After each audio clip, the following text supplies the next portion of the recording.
বাংলার জমিনে আল্লামা মামুনুল হকের মতো মুরব্বীরা আছে,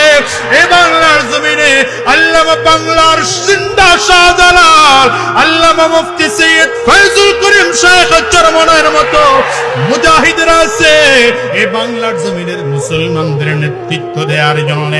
আমিরুল মুজাহিদিন পীর সাহেব চরমনায় আছে। মুসলমান তোমাদের কাছে জিজ্ঞাসা করতে চাই, ইসলাম রক্ষা করার জন্য, কোরআন রক্ষা করার জন্য এই উলামায়ে কেরাম যদি আরেকটা বার তোমাদেরকে ডাক দেন, এই বাংলার জমিনের ইসলাম টিকিয়ে রাখার জন্য, কোরআন টিকিয়ে রাখার জন্য, এই বাংলার জমিনের স্বাধীনতা টিকিয়ে রাখার জন্য রক্তের যদি দরকার হয় আমরা রক্ত দেব,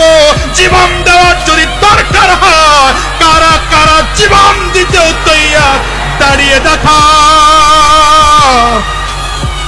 দাঁড়িয়ে দেখাও মুসলমান।